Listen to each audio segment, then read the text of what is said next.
Welcome to pharma focus. ഈ ചാനലിൽ B farm ക്ലാസുകൾ മലയാളത്തിൽ ഈസിയായി എക്സ്പ്ലെയിൻ ചെയ്യുന്നു. സിലബസ് ബേസ്ഡ് എക്സ്പ്ലനേഷൻ ആണ്. ഇതുപോലത്തെ ഹെൽപ്ഫുൾ കണ്ടന്റ്സിന് വേണ്ടി please do like and subscribe. ഇന്ന് നമ്മൾ B pharm fourth semester pharmacognosy and phytochemistry എന്ന സബ്ജക്റ്റിൽ ഇവാലുവേഷൻ ഓഫ് ക്രൂഡ് ഡ്രഗ് എന്ന പോർഷനാണ് ഡിസ്കസ് ചെയ്യുന്നത്. നമുക്ക് നോക്കാം. Evaluation of crude drugs. നമ്മളൊരു ക്രൂഡ് ഡ്രഗിൻ്റെ ഇവാലുവേഷൻ ചെയ്യുന്നത് എന്തിനാന്ന് വെച്ച് കഴിഞ്ഞാൽ അതിൻ്റെ ഐഡൻറ്റിറ്റി, അതുപോലെ ക്വാളിറ്റി, പ്യൂരിറ്റി ഒക്കെ എൻഷുർ ചെയ്യാൻ വേണ്ടിയിട്ടാണ്. ഇവാലുവേഷൻ്റെ ഇമ്പോർട്ടൻസ് എന്ന് പറഞ്ഞു കഴിഞ്ഞാൽ ബയോ കെമിക്കൽ വേരിയേഷൻസ്, ഡ്രഗിലുള്ള ബയോ കെമിക്കൽ വേരിയേഷൻസിനെ ഡിറ്റർമിൻ ചെയ്യുന്നുണ്ട്. അതുപോലെ തന്നെ ഡിറ്റീരിയോറേഷൻ ഐഡൻറ്റിഫൈ ചെയ്യാൻ ഹെൽപ്പ് ചെയ്യും. പിന്നെ ഡ്രഗ്സിൻ്റെ ട്രീറ്റ്മെൻറ്റ് എഫക്റ്റും അതുപോലെ സ്റ്റോറേജിൻ്റെ എഫക്റ്റും ഒക്കെ സ്റ്റഡി ചെയ്യാൻ വേണ്ടിയിട്ടും സബ്സ്റ്റിറ്റ്യൂഷൻ ഉണ്ടോ അഡൾട്രേഷൻ ഉണ്ടോ അതിനൊക്കെ ഡിറ്റക്ട് ചെയ്യാൻ വേണ്ടിയിട്ടും യൂസ് ചെയ്യുന്നുണ്ട്. അടുത്തത് ഇവാലുവേഷൻ്റെ മെത്തേഡ്സ് ആണ്. മെത്തേഡ്സ് ഓഫ് ഇവാലുവേഷനിൽ 5 ടൈപ്പാണുള്ളത്. Organoleptic evaluation, chemical evaluation, physical evaluation, biological evaluation, microscopical evaluation. ഇത് നമുക്ക് ഓരോന്നും അല്ലെങ്കിൽ രണ്ടെണ്ണമൊക്കെ വെച്ചിട്ട് ഒരു ക്ലാസ്സിൽ വെച്ച് ഡിസ്കസ് ചെയ്ത് പോവാം. ഇപ്പോൾ ഫസ്റ്റ് നമ്മൾ നോക്കാൻ പോകുന്നത് ഓർഗാനോലെപ്റ്റിക് ഇവാലുവേഷൻ ആണ്. ഓർഗാനോലെപ്റ്റിക് ഇവാലുവേഷനെ തന്നെ നമ്മൾ മോർഫോളജിക്കൽ ഇവാലുവേഷൻ എന്നും പറയുന്നുണ്ട്. ക്രൂഡ് ഡ്രഗിൻ്റെ ഫോമിനെ കുറിച്ചിട്ട് പഠിക്കുന്നതിനാണ്, ഏത് ഫോമിലാണുള്ളത് അതിൻ്റെ ഫോംസിനെ കുറിച്ച് പഠിക്കുന്നതിനാണ് നമ്മൾ മോർഫോളജി എന്ന് പറയുക. അതുപോലെ ആ ഫോമിൻ്റെ ഒരു ഡിസ്ക്രിപ്ഷനെയാണ് മോർഫോഗ്രഫി എന്ന് പറയുന്നത്. ഈ ഓർഗാനോലെപ്റ്റിക് ഇവാലുവേഷൻ എന്ന് പറഞ്ഞു കഴിഞ്ഞാൽ ഏറ്റവും സിമ്പിളായിട്ടുള്ള മെത്തേഡാണ്. മെയിനായിട്ട് അത് colour, order, taste, size, shape, texture ഒക്കെ നോക്കിയിട്ടാണ് ഇവാലുവേഷൻ നടത്തുക. എക്സാമ്പിൾ ആണെങ്കിൽ ഇപ്പം മാംഗോസ്റ്റിൻ ഫ്രൂട്ട്സ് എന്ന് പറയുന്നത് ബേൽ ഫ്രൂട്ട്സിന് ഒരു സബ്സ്റ്റിറ്റ്യൂട്ട് ആയിട്ട് യൂസ് ചെയ്യുന്നുണ്ട്. മാംഗോസ്റ്റിൻ ഫ്രൂട്ട്സ് അത് നമുക്ക് ഐഡൻറ്റിഫൈ ചെയ്യാൻ വേണ്ടിയിട്ട് ഡാർക്കർ റിൻഡും അതുപോലെ വെഡ്ജ് ഷേപ്ഡ് റേഡിയേറ്റ് സ്റ്റിഗ്മയാണ് ഐഡൻറ്റിഫൈ ചെയ്യാൻ യൂസ് ചെയ്യുക. അടുത്തത് കുപ്രി ബാർക്കാണ്. അത് സിങ്കോണയിൽ നിന്ന് മോർഫോളജിക്കലി ഡിഫറെൻ്റ് ആയിരിക്കും. അതുപോലെ ബ്ലഡ് റൂട്ട് എന്ന് പറഞ്ഞു കഴിഞ്ഞാൽ ഹൈഡ്രാസ്റ്റിസിന് അഡൾട്രൻ്റ് ആയിട്ട് യൂസ് ചെയ്യുന്നുണ്ട്. അപ്പോൾ ബ്ലഡ് റൂട്ട് എന്ന് പറഞ്ഞു കഴിഞ്ഞാൽ ഡാർക്ക് റെഡ് കളറും ഡാർക്ക് റെഡിഷ് ബ്രൗൺ കളറും, ഹൈഡ്രാസ്റ്റിസ് എന്ന് പറഞ്ഞു കഴിഞ്ഞാൽ യെല്ലോ കളറും ആയിരിക്കും. അതുപോലെ ജിഞ്ചറും ക്യാപ്സിക്കം എന്ന് പറഞ്ഞാൽ അതിന് രണ്ടിനും ഒരു പഞ്ചൻ ടേസ്റ്റ് ആണുള്ളത്. അതുപോലെ ജെൻഷ്യനും ചിരാട്ട എന്ന് പറഞ്ഞു കഴിഞ്ഞാൽ ബിറ്റർ ടേസ്റ്റ് ആയിരിക്കും. ന്വാമിക്ക എന്ന് പറഞ്ഞു കഴിഞ്ഞാൽ ഡിസ്ക് ഷേപ്ഡ് സ്ട്രക്ചർ ആണുള്ളത്. അക്കോണൈറ്റിന് കോണിക്കൽ ഷേപ്പും, ലിക്കറൈസിന് സ്വീറ്റ് ടേസ്റ്റും, ആംബലിഫറസ് ഫ്രൂട്ട്സിന് ആരോമാറ്റിക് ഓർഡറും ആണ് ഉള്ളത്. അപ്പോൾ ഇത്രയാണ് ഓർഗാനോലെപ്റ്റിക് ഇവാലുവേഷനിലുള്ളത്. അതായത് ഓർഗാനോലെപ്റ്റിക് ഇവാലുവേഷൻ നമ്മൾ എന്തൊക്കെയാണ് പറഞ്ഞത്, അതിനെ തന്നെ നമ്മൾ മോർഫോളജിക്കൽ ഇവാലുവേഷൻ എന്നും പറയും. ഒരു ക്രൂഡ് ഡ്രഗിൻ്റെ ഫോമിനെ പറ്റി പഠിക്കുന്നതിനെ മോർഫോളജി എന്നും ആ ഒരു ഫോമിൻ്റെ ഡിസ്ക്രിപ്ഷനെ മോർഫോഗ്രഫി എന്നും പറയും. ഈ ഓർഗാനോലെപ്റ്റിക് ഇവാലുവേഷൻ എന്ന് പറഞ്ഞാൽ ഏറ്റവും സിംപ്ലസ്റ്റ് മെത്തേഡാണ്. Colour, order, taste, size, shape, texture ഒക്കെ നോക്കിയിട്ടാണ് നമ്മൾ മെയിൻലി ഇവാലുവേറ്റ് ചെയ്യുന്നത്. പിന്നെ അതിൻ്റെ കുറച്ച് എക്സാമ്പിൾസും പറഞ്ഞു. ഇത്രയാണ് ഓർഗാനോലെപ്റ്റിക് ഇവാലുവേഷൻ. അടുത്തത് physical evaluation of crude drugs. ഇപ്പോൾ ഫിസിക്കൽ ഇവാലുവേഷൻ എന്ന് പറഞ്ഞു കഴിഞ്ഞാൽ അത് നമ്മൾ ആ ഡ്രഗിൻ്റെ അല്ലെങ്കിൽ ആ ഡ്രഗിലുള്ള ആക്റ്റീവ് കോൺസ്റ്റിറ്റ്യുവൻസിൻ്റെ ഫിസിക്കൽ പ്രോപ്പർട്ടീസ് അല്ലെങ്കിൽ ഫിസിക്കൽ ക്യാരക്ടറിസ്റ്റിക്സിനെ നോക്കിയിട്ടാണ് ഇവാലുവേഷൻ നടത്തുന്നത്. ഇത് സിമ്പിളായിട്ടുള്ള അതുപോലെ എസെൻഷ്യൽ മെത്തേഡാണ്. എന്തിനു വേണ്ടിയിട്ടാണ്? അഡൾട്രേഷനൊക്കെ ഡിറ്റക്ട് ചെയ്യാൻ വേണ്ടിയിട്ടും അതുപോലെ ഡ്രഗ്സിൻ്റെ ഐഡൻറ്റിറ്റി, പ്യൂരിറ്റി ഒക്കെ എൻഷുർ ചെയ്യാൻ വേണ്ടിയിട്ടും. ഇനി നമ്മൾ യൂസ് ചെയ്യുന്ന ഫിസിക്കൽ പാരാമീറ്റേഴ്സ് ഏതൊക്കെയാണെന്ന് വെച്ചാൽ ഫസ്റ്റ് വണ്ണാണ് സോലുബിലിറ്റി. സോലുബിലിറ്റി എന്ന് പറഞ്ഞു കഴിഞ്ഞാൽ എന്താ നമുക്കറിയാം. ഒരു സബ്സ്റ്റൻസ് ഒരു പെർട്ടിക്കുലർ സോൾവെൻറ്റിൽ ഡിസോൾവ് ചെയ്യുന്ന അതിൻ്റെ എബിലിറ്റിയാണ് നമ്മൾ സോലുബിലിറ്റി എന്ന് പറയാം. അത് മെയിനായിട്ട് ഡ്രഗ്സിനെ ഇവാലുവേറ്റ് ചെയ്യാൻ, എക്സ്പെഷ്യലി ഒലിയോറസിൻസിനെയും വോളറ്റൈൽ ഓയിൽസിനെയും ഇവാലുവേറ്റ് ചെയ്യാൻ വേണ്ടിയിട്ടാണ് യൂസ് ചെയ്യുക. എക്സാമ്പിളാണ് കൊളഫോണി എന്ന് പറഞ്ഞു കഴിഞ്ഞാൽ ലൈറ്റ് പെട്രോളിയത്തിൽ സൊലുബിളാണ്. അടുത്ത ഒരു പാരാമീറ്റർ ആണ് ഒപ്റ്റിക്കൽ റൊട്ടേഷൻ. ഒപ്റ്റിക്കൽ റൊട്ടേഷൻ എന്ന് പറഞ്ഞു കഴിഞ്ഞാൽ ഇപ്പോൾ ഒരു സെർട്ടൈൻ സബ്സ്റ്റൻസിൻ്റെ, അതായത് അനീസോട്രോപ്പിക് ക്രിസ്റ്റലൈൻ സോളിഡ്സോ അല്ലെങ്കിൽ സിറാൽ മോളിക്യൂൾസിൻ്റെ ഒക്കെ സെർട്ടൈൻ സബ്സ്റ്റൻസസിൻ്റെ അതിൻ്റെ പോളറൈസ്ഡ് ലൈറ്റിനെ, പ്ലെയിൻ ഓഫ് പോളറൈസ്ഡ് ലൈറ്റിനെ റൊട്ടേറ്റ് ചെയ്യാനുള്ള എബിലിറ്റി, അതാണ് ഒപ്റ്റിക്കൽ റൊട്ടേഷൻ എന്ന് പറയുന്നത്. ഇതൊക്കെ നമ്മൾ മുൻപത്തെ ക്ലാസ്സുകളിൽ പഠിച്ചിട്ടുള്ള കാര്യമാണ്. അപ്പോൾ പ്ലെയിൻ ഓഫ് പോളറൈസ്ഡ് ലൈറ്റിനെ റൊട്ടേറ്റ് ചെയ്യാനുള്ള ഒരു സെർട്ടൈൻ സബ്സ്റ്റൻസിൻ്റെ എബിലിറ്റീനെയാണ് നമ്മൾ എന്ത് പറയുക, ഒപ്റ്റിക്കൽ റൊട്ടേഷൻ എന്ന് പറയാം. ഓക്കെ, ഇങ്ങനത്തെ സബ്സ്റ്റൻസസിനെ നമ്മൾ ഒപ്റ്റിക്കലി ആക്റ്റീവ് സബ്സ്റ്റൻസ് എന്നാണ് പറയുക. എക്സാമ്പിളാണ് ഹണി. ഹണി എന്ന് പറഞ്ഞു കഴിഞ്ഞാൽ ഒരു +3 to -15 ഡിഗ്രിയിൽ ഒപ്റ്റിക്കൽ റൊട്ടേഷൻ കാണിക്കുന്നുണ്ട്. അപ്പോൾ പ്യൂരിറ്റി അല്ലെങ്കിൽ അഡൾട്രേഷനെയാണ് ഇൻഡിക്കേറ്റ് ചെയ്യുക. അടുത്ത ഒരു പാരാമീറ്റർ ആണ് റിഫ്രാക്റ്റീവ് ഇൻഡെക്സ് എന്ന് പറയുന്നത്. റിഫ്രാക്റ്റീവ് ഇൻഡെക്സ് എന്ന് പറഞ്ഞു കഴിഞ്ഞാൽ ഒരു മെറ്റീരിയലിൻ്റെ ഉള്ളിൽ A measure of how much the speed of light is reduced inside A material. ഈ RI എന്ന് പറഞ്ഞു കഴിഞ്ഞാൽ വേവ് ലെങ്ത്തും ടെമ്പറേച്ചറും അനുസരിച്ച് വേരി ചെയ്യുന്നുണ്ട്. അടുത്ത പാരാമീറ്ററാണ് സ്പെസിഫിക് ഗ്രാവിറ്റി അല്ലെങ്കിൽ റിലേറ്റീവ് ഡെൻസിറ്റി എന്നും പറയും. സ്പെസിഫിക് ഗ്രാവിറ്റി എന്ന് പറഞ്ഞു കഴിഞ്ഞാൽ ഒരു സബ്സ്റ്റൻസിൻ്റെ ഡെൻസിറ്റിയും ഒരു വാട്ടറിൻ്റെ ഡെൻസിറ്റിയും തമ്മിലുള്ള ratio, the ratio of density of substance to the density of water, അതാണ് സ്പെസിഫിക് ഗ്രാവിറ്റി. ഇത് ഫ്ലോട്ടബിലിറ്റി, ഒരു ഡ്രഗോ അല്ലെങ്കിൽ ഓയിലിൻ്റെ ഒക്കെ ഫ്ലോട്ടബിലിറ്റി മനസ്സിലാക്കാൻ വേണ്ടിയിട്ട് ഹെൽപ്പ് ചെയ്യുന്നുണ്ട്. ഇപ്പോൾ ഈ സ്പെസിഫിക് ഗ്രാവിറ്റി എന്ന് പറഞ്ഞു കഴിഞ്ഞാൽ 1-നേക്കാട്ടിലും കൂടുതലാണെങ്കിൽ ആ സബ്സ്റ്റൻസ് വാട്ടറിൽ സിങ്ക് ചെയ്യും. എന്നാൽ സ്പെസിഫിക് ഗ്രാവിറ്റി 1-നേക്കാൾ കുറവാണെങ്കിൽ അത് ഫ്ലോട്ട് ചെയ്യുകയാണ് ചെയ്യുക. എക്സാമ്പിൾ, കോട്ടൺ സീഡ് ഓയിലിന് എന്ന് പറഞ്ഞു കഴിഞ്ഞാൽ സ്പെസിഫിക് ഗ്രാവിറ്റി 0.88 to 0.93 ആണ്. അപ്പോൾ 1-നേക്കാട്ടിലും കുറവാണ്. അപ്പോൾ അതെന്താ ഉണ്ടാവുക? ഫ്ലോട്ട് ചെയ്യുകയാണ് ചെയ്യുക. അടുത്തത് വിസ്കോസിറ്റി ആണ്. വിസ്കോസിറ്റി എന്ന് പറഞ്ഞു കഴിഞ്ഞാൽ ഫ്ലോയിനോടുള്ള റെസിസ്റ്റൻസ്, അതായത് പെട്ടെന്ന് ഒഴുകി പോവാതിരിക്കാൻ ആ ഒഴുകുന്നതിനുള്ളൊരു റെസിസ്റ്റൻസ് അല്ലെങ്കിൽ ഒരു തടസ്സമാണ് വിസ്കോസിറ്റി എന്ന് പറയുന്നത്. വിസ്കോസിറ്റി എന്താണ്? ഗിവൺ ടെമ്പറേച്ചറിൽ constant at any change indicate adulteration. Okay, അതൊക്കെ എന്താണ്? അഡൾട്രേഷൻ്റെ ഓരോ റീസൺസ് ആണ്. സിഗ്നിഫിക്കൻസ് എന്ന് പറഞ്ഞു കഴിഞ്ഞാൽ അത് ഓയിൽസിനെയും സിറപ്പിനെയൊക്കെ ആക്സസ് ചെയ്യാൻ വേണ്ടിയിട്ട് ഇമ്പോർട്ടൻ്റ് ആണ്. അടുത്ത ഒരു പാരാമീറ്റർ ആണ് melting point. Melting point of A solid എന്ന് പറഞ്ഞു കഴിഞ്ഞാൽ എന്താ? അത് സോളിഡിന്ന് ലിക്വിഡായിട്ട് മാറുന്ന ആ ഒരു ടെമ്പറേച്ചർ, അതാണ് മെൽറ്റിംഗ് പോയിന്റ് എന്ന് പറയുന്നത്. ഓക്കെ, ഇത് നമുക്ക് ക്രൂഡ് ഡ്രഗ്സിൻ്റെ ഒക്കെ പ്യൂരിറ്റി ഡിറ്റർമിൻ ചെയ്യുന്നതിന് ഇമ്പോർട്ടൻ്റ് ആണ്. അതുപോലെ പ്യുവർ സബ്സ്റ്റൻസസിന് എന്തായിരിക്കും? ഷാർപ്പ് മെൽറ്റിംഗ് പോയിന്റ് ആയിരിക്കും. ഓക്കെ, അതുപോലെ തന്നെ ഇംപ്യുവർ സബ്സ്റ്റൻസിന് എന്തായിരിക്കും? മെൽറ്റിംഗ് പോയിന്റ് റേഞ്ച് കുറവായിരിക്കും.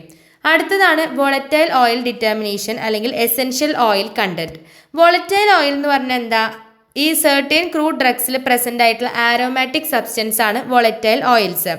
ഓക്കെ, ഈ ഒരുപാട് ആരോമാറ്റിക് ക്രൂഡ് ഡ്രഗ്സിന് നമ്മൾ ഈ വോളറ്റൈൽ ഓയിൽ കണ്ടന്റ് യൂസ് ചെയ്തിട്ട് ഇവാലുവേറ്റ് ചെയ്യുന്നുണ്ട്. ഈ വോളറ്റൈൽ ഓയിലാണ് അതിൻ്റെ തെറാബ്യൂട്ടിക് ആൻഡ് ആരോമാറ്റിക് പ്രോപ്പർട്ടീസിന് റെസ്പോൺസിബിൾ ആയിട്ടുള്ളത്.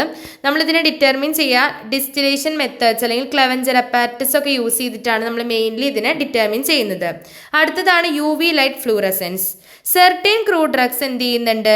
ഫ്ലൂറസെൻസ് എക്സിബിറ്റ് ചെയ്യുന്നുണ്ട് UV ലൈറ്റിൻ്റെ പ്രസൻസിൽ. ഇത് സ്പെസിഫിക് ഡ്രഗ്സിൻ്റെ ഐഡൻറ്റിഫിക്കേഷനും ക്വാളിറ്റി കൺട്രോളിനൊക്കെ ഹെൽപ്പ് ചെയ്യുന്നുണ്ട്. എക്സാമ്പിളാണ് ഇപ്പോൾ ക്വിനൈൻ അല്ലെങ്കിൽ റുബാർബ്, ക്യാംഫർ ഒക്കെ ആണെങ്കിൽ അതിൻ്റെ ആ ഡ്രഗ്സിൻ്റെ ഒന്നുകിൽ പൗഡേർഡ് അല്ലെങ്കിൽ വോൾ പാർട്സ് എന്ത് ചെയ്യും? ക്യാരക്ടറിസ്റ്റിക് ഫ്ലൂറസെൻസ് കാണിക്കുന്നുണ്ട്. അടുത്തതാണ് ഫോറിൻ മാറ്റർ. ഫോറിൻ മാറ്റർ എന്ന് പറഞ്ഞാൽ നമ്മുടെ ഒതൻറ്റിക് ക്രൂഡ് ഡ്രഗിൽ ഇല്ലാത്ത ഏതെങ്കിലും ഒരു മെറ്റീരിയൽ അതിന് ഫോറിൻ മാറ്റർ ആയിട്ടാണ് കൺസിഡർ ചെയ്യുക. ഒറിജിനൽ അല്ലാതെ അതിൽ എന്തെങ്കിലും ഒരു ഇമ്പ്യൂരിറ്റി ഒക്കെ വരുമ്പോൾ അതൊക്കെ ഫോറിൻ മാറ്റർ ആണ്. ഓക്കെ, അത് എന്തുകൊണ്ടാണ്? ഇംപ്രോപ്പർ ആയിട്ടുള്ള ഹാർവെസ്റ്റിങ്ങോ അല്ലെങ്കിൽ ഗാർബ്ലിങ്ങോ സ്റ്റോറേജ് കണ്ടീഷൻസ് ഒക്കെ കാരണമാണ് ഫോറിൻ മാറ്റർ വരുന്നത്. അപ്പോൾ അതിന് എക്സാമ്പിൾ പറയുമ്പോൾ ഒന്നെങ്കിൽ ആക്സിഡൻ്റൽ ആയിട്ടുള്ള കണ്ടാമിനേഷൻസ്, ഓയിൽ, സാൻഡ്, സ്റ്റോൺ ഒക്കെ മിക്സ് ആവുക, അല്ലെങ്കിൽ എന്തെങ്കിലും ഇൻസെക്റ്റിൻ്റെ പാർട്സോ അല്ലെങ്കിൽ ആനിമൽ എക്സ്ക്രീറ്റ, മൗൾഡ്, ഇതൊക്കെ അഡൾട്രേഷൻ ഉണ്ടാവാനുള്ള ചാൻസ് ഉണ്ട്. അപ്പോൾ ഈ ഒരു ഫോറിൻ മാറ്ററിനെ നമ്മൾ ഡിറ്റക്ട് ചെയ്യുന്നത് വഴി നമുക്ക് ഡ്രഗിൻ്റെ സേഫ്റ്റിയും അതുപോലെ പ്യൂരിറ്റിയൊക്കെ എൻഷുർ ചെയ്യാൻ സാധിക്കുന്നുണ്ട്. അടുത്തതാണ് മോയ്സ്ചർ കണ്ടന്റ്. മോയ്സ്ചർ കണ്ടന്റ് എന്ന് പറഞ്ഞാൽ ഒരു ക്രൂഡ് ഡ്രഗിൽ പ്രസൻ്റ് ആയിട്ടുള്ള എമൗണ്ട് ഓഫ് വാട്ടർ, അതാണ് മോയ്സ്ചർ കണ്ടന്റ്. ഇപ്പോൾ ഹൈ മോയ്സ്ചർ കണ്ടന്റ് ആണെങ്കിൽ എന്താണ്? മൈക്രോബിയൽ ഗ്രോത്ത് ഒക്കെ ഉണ്ടായിട്ട് കെമിക്കൽ ഡീഗ്രഡേഷൻ കോസ് ചെയ്യാനുള്ള ചാൻസ് കൂടുതലാണ്. അതേപോലെ തന്നെ അത് ഷെൽഫ് ലൈഫിനെയും പൊട്ടൻസിനെയും സ്റ്റെബിലിറ്റീനെയൊക്കെ എഫക്റ്റ് ചെയ്യും. സോ നമ്മൾ എന്ത് ചെയ്യണം? മോയ്സ്ചർ കണ്ടന്റിനെ നമ്മൾ കൺട്രോൾ ചെയ്യണം. അത് മെഷർ ചെയ്യാൻ വേണ്ടിയിട്ട് നമ്മൾ സാമ്പിളിന് എന്ത് ചെയ്യുക? 105°C ഡ്രൈ ചെയ്യുക ഒരു ഹോട്ട് എയർ ഓവനിൽ until constant weight is achieved. അങ്ങനെയാണ് നമ്മൾ മോയ്സ്ചർ കണ്ടന്റിനെ ഡിറ്റക്ട് ചെയ്യുന്നത്. അടുത്തതാണ് എക്സ്ട്രാക്റ്റീവ് വാല്യൂ. എക്സ്ട്രാക്റ്റീവ് വാല്യൂ എന്ന് പറഞ്ഞു കഴിഞ്ഞാൽ നമ്മളൊരു പെർട്ടിക്കുലർ സോൾവെൻറ്റ് വെച്ചിട്ട് എക്സ്ട്രാക്ട് ചെയ്യുന്ന സമയത്ത് എമൗണ്ട് ഓഫ് ആക്റ്റീവ് കോൺസ്റ്റിറ്റ്യുവൻസ് നമുക്ക് എത്രത്തോളം എക്സ്ട്രാക്ട് ചെയ്യാൻ പറ്റും, അതാണ് എക്സ്ട്രാക്റ്റീവ് വാല്യൂ. അതായത് it represent the amount of active constituent that can be extracted with a particular solvent. ഒരു പെർട്ടിക്കുലർ സോൾവെൻറ്റ് വെച്ചിട്ട് നമുക്ക് എത്രത്തോളം എമൗണ്ട് ആക്റ്റീവ് കോൺസ്റ്റിറ്റ്യുവൻസിനെ എക്സ്ട്രാക്ട് ചെയ്യാൻ പറ്റും, അതാണ് എന്ത്? Extractive value. അത് തന്നെ ആൽക്കഹോൾ സൊല്യൂബിൾ എക്സ്ട്രാക്റ്റീവ് വാല്യൂ ഉണ്ട്, water soluble extractive value, ether soluble extractive value ഉണ്ട്. ഇതിൻ്റെ മെയിൻ യൂസ് എന്ന് പറഞ്ഞു കഴിഞ്ഞാൽ എത്രത്തോളം ഫൈറ്റോ കോൺസ്റ്റിറ്റ്യുവൻസ് പ്രസൻ്റ് ആണ് നമുക്ക് ഡിറ്റർമിൻ ചെയ്യാം, അല്ലെങ്കിൽ അത് ഇൻഡിക്കേറ്റ് ചെയ്യുന്നുണ്ട്. അതുപോലെ എക്സ്പോസ്ഡ് ഡ്രഗ്സിനെയും അഡൾട്രേറ്റഡ് ഡ്രഗ്സിനെയൊക്കെ നമുക്ക് ഡിറ്റക്ട് ചെയ്യാൻ പറ്റും. ഇനി ഇതിൻ്റെ ടൈപ്സ് നമ്മൾ ഓൾറെഡി പറഞ്ഞു. വാട്ടർ സൊല്യൂബിൾ എക്സ്ട്രാക്റ്റീവ് വാല്യൂ ഉണ്ട്.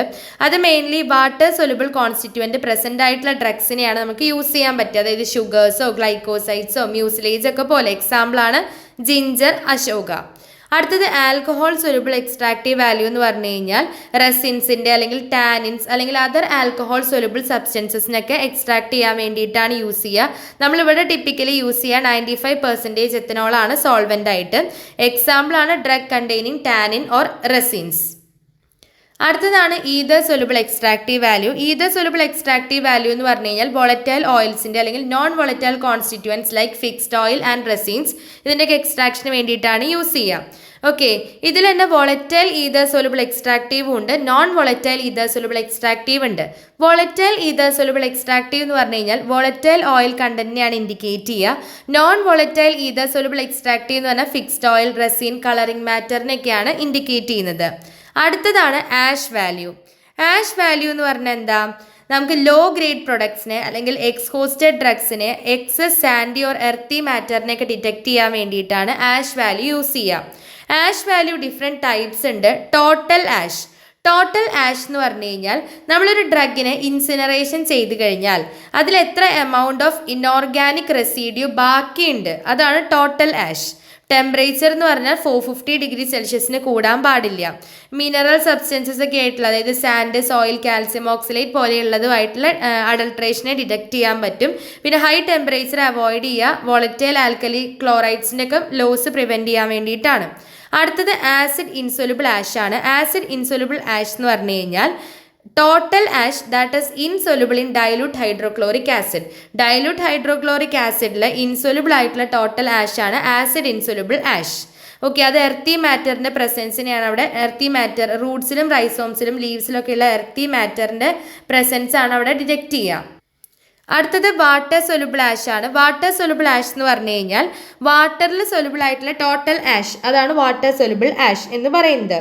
ഓക്കെ, അത് മെയിനായിട്ട് ഇപ്പോൾ വാട്ടർ സൊല്യൂബിൾ കണ്ടൻസ് റിമൂവ് ചെയ്തിട്ടുള്ള എക്സ്ഹോസ്റ്റഡ് ഡ്രഗ്സിനെ ഡിറ്റക്ട് ചെയ്യാൻ വേണ്ടിയിട്ട് യൂസ് ചെയ്യും.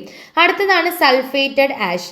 സൾഫേറ്റഡ് ആഷ് എന്ന് പറഞ്ഞു കഴിഞ്ഞാൽ നമ്മൾ സൾഫ്യൂരിക് ആസിഡ് ആഡ് ചെയ്തിട്ട് ക്രൂഡ് ഡ്രഗിലോട്ട് സൾഫ്യൂരിക് ആസിഡിനെ ആഡ് ചെയ്തിട്ട് ഇഗ്നൈറ്റ് ചെയ്യാണ് മോർ ദാൻ 600°C.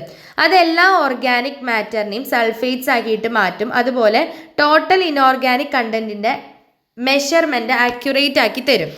ഇത് എയർ ഡ്രൈഡ് ഡ്രഗുമായിട്ട് റെഫറൻസിലാണ് നമ്മളിത് കാൽക്കുലേറ്റ് ചെയ്യുക. അപ്പോൾ ഇത്രയാണ് ഫിസിക്കൽ ഇവാലുവേഷൻ ഓഫ് ഡ്രഗ്സ്. അപ്പോൾ നമ്മൾ ഇന്നത്തെ ക്ലാസ്സിൽ എന്തൊക്കെയാണ് നോക്കിയത്? നമ്മൾ ആദ്യം evaluation of drugs, crude drugs just ഒന്ന് പറഞ്ഞു, അതിൻ്റെ ഇമ്പോർട്ടൻസും മെത്തേഡ്സും. അതിൽ തന്നെ ഓർഗാനോലെപ്റ്റിക് ഇവാലുവേഷനും ഫിസിക്കൽ ഇവാലുവേഷനാണ് നമ്മൾ ഇന്ന് നോക്കിയത്. ഓർഗാനോലെപ്റ്റിക് ഇവാലുവേഷൻ ആണെങ്കിൽ colour, odour, taste, size, shape, ടെക്സ്ചറിൻ്റെ ഒക്കെ ബേസിസിലാണ് ഇവാലുവേറ്റ് ചെയ്യുക. ഫിസിക്കൽ ഇവാലുവേഷൻ്റെ ഡിഫറെൻറ്റ് പാരാമീറ്റേഴ്സ് എന്തൊക്കെയാണ്? സൊല്യൂബിലിറ്റി നോക്കി, optical rotation, refractive index, specific gravity, viscosity, melting point, volatile oil determination അല്ലെങ്കിൽ essential oil content, UV light fluorescence, foreign matter, moisture content, extractive value, ash value. അതിൽ extractive value തന്നെ water soluble extractive value, alcohol soluble extractive value, ether soluble extractive value. Ash വാല്യൂവിൽ total ash, acid insoluble ash, water soluble ash, sulphated ash. ഇത്രയാണ് നമ്മൾ ഇന്നത്തെ ക്ലാസ്സിൽ നോക്കിയത്. ഇനി ഇതിൻ്റെ കണ്ടിന്യൂവേഷൻ ആയിട്ട് തന്നെ നമുക്ക് ബാക്കി ഇവാലുവേഷൻസ് നോക്കാനുണ്ട്. അത് നമുക്ക് അടുത്ത ക്ലാസ്സിൽ നോക്കാം. ഇതേപോലെ ബിഫാം മലയാളം ക്ലാസ്സസ് നമ്മുടെ ചാനലിൽ അപ്ലോഡ് ചെയ്തിട്ടുണ്ട്. അപ്പോൾ വേണ്ടവർ അത് ജസ്റ്റ് പോയി ഒന്ന് ചെക്ക് ചെയ്യുക. എന്തെങ്കിലും ഡൗട്ട് ഉണ്ടെങ്കിലോ അതെങ്കിലും വേറെ ഏതെങ്കിലും പോർഷൻസ് ഡൗട്ട് ഉണ്ട് അത് എടുക്കണം എന്നൊക്കെ ഉണ്ടെങ്കിൽ ജസ്റ്റ് കമൻറ്റ് ബോക്സ് വഴി അറിയിച്ചാൽ മതി. അപ്പോൾ നമുക്ക് ആ ക്ലാസ് നോക്കാം. അപ്പോൾ നമുക്ക് അടുത്ത വീഡിയോ ആയിട്ട് അടുത്ത ക്ലാസ്സിൽ കാണാം. Until then happy learning.